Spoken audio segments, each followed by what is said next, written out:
So we're back in Olympia for special session, and perhaps the most common question I've gotten is, so what happened? When you all left town in the spring, it was with a balanced budget, and now you're back facing about a $2 billion problem. So what happened there? So let me talk a little bit about that and its specific impact in one area of the budget, being higher education. What's happened is really on two sides of the ledger. First, on the revenue side of the ledger, this state budgets prospectively. It forecasts what revenues will be over the next 2-year period.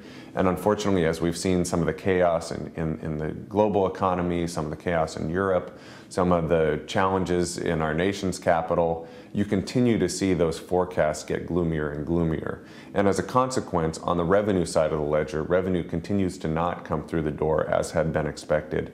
And that forecasted revenue is continuing to go down. And that's the primary thing that has changed since we left town this spring. On the other side of the ledger, and the reason the state has continued to have budget problems is you also see during a period of economic recession more demand for state services, really in every functional area of the state budget. You see it very much in social and health services, where people who are out of work are now more dependent on the state for social and health services. You've seen, since the beginning of this Great Recession, an additional 236,000 people now qualifying for low-income health services who hadn't qualified before. You see it in education. Kids who had been in homeschool or who had been in private school, mom and dad now can't afford it. And as a consequence, you see an additional 24,000 students in our K-12 public schools now than we saw at the beginning of this recession. You see it very prominently in our state's higher education institutions. Folks who are out of work going back to school to try to get new skills so they can get back to work.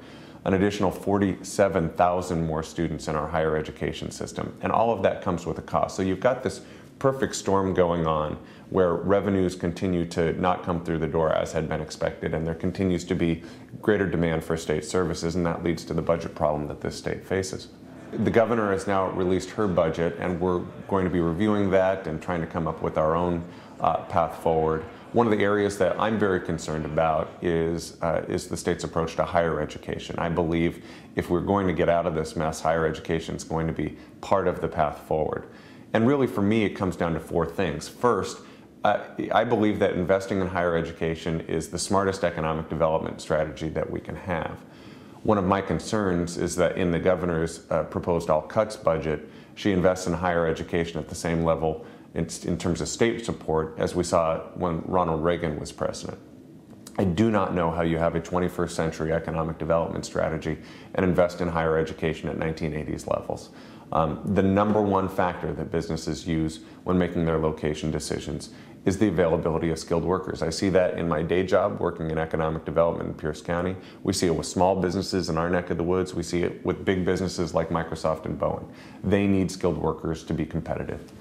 Second, I think investing in higher education is a terrific anti-poverty strategy.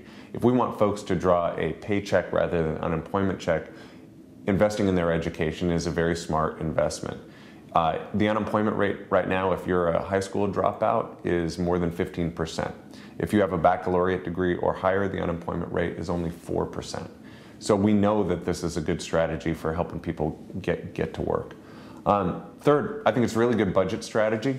If you want to get costs under control in other functional areas of our budget, it helps when we educate people to higher levels. For example, if you're a college graduate, you're 35% of our population and only 5% of our prison population.